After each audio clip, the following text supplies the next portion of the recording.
Hello guys, welcome to my YouTube channel. আজকে আমি আপনাদের দেখাবো খুব সহজে এবং খুব কম উপকরণে ঝটপট পোলাও রান্নার সহজ রেসিপি। আমি প্রথমেই একটি প্যানে তেল দিয়ে দিচ্ছি। আমি 2 টেবিল স্পুন তেল দিচ্ছি। তেলটা গরম হয়ে যাওয়ার পর দিয়ে দিচ্ছি একটি তেজপাতা। তেজপাতাটা আমি দুভাগ করে নিয়ে নিয়েছি। এখন দিয়ে দিচ্ছি পেঁয়াজ কুচি। এখানে একটা পেঁয়াজ আমি নিয়েছি।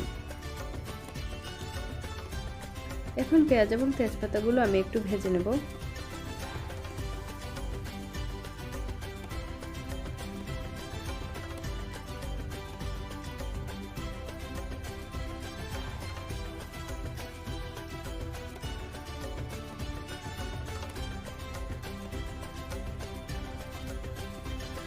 এখন আমি দিয়ে দিচ্ছি পোলাও চাল।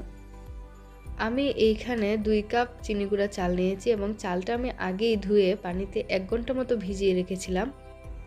এতে পোলাও ঝরঝরে এবং দেখতে অনেক সুন্দর হয়।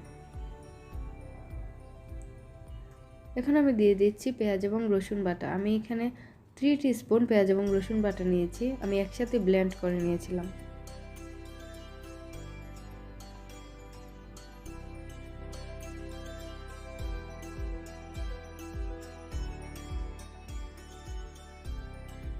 এখন দিয়ে দিচ্ছি 1 টিস্পুন লবণ এবং লবণ দিয়ে আমি একটু ভালো করে ভেজে নেব পোলাও চালগুলো।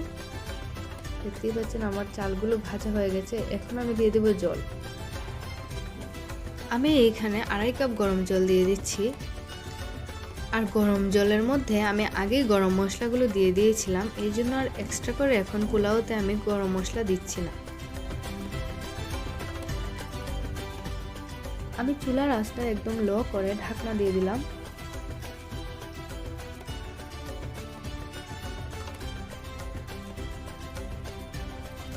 পাঁচ মিনিট পর আমি ঢাকনা সরিয়ে আবার একটু নেড়ে দেব।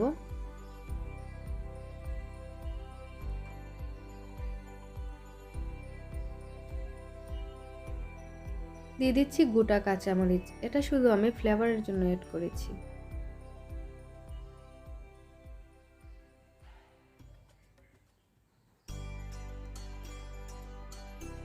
আমি আবার 5 মিনিটের জন্য ঢাকনা দিয়ে দিলাম। এখন আমি অন্য একটি চুলায় পেঁয়াজ বেরেস্তা করে নিচ্ছি।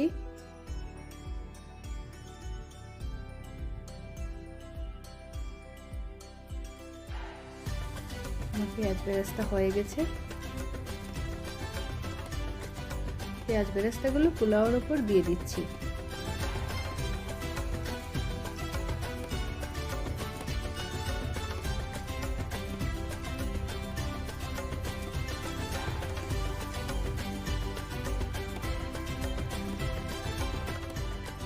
ব্যাস হয়ে গেল আমার ঝটপট পোলাও রান্না।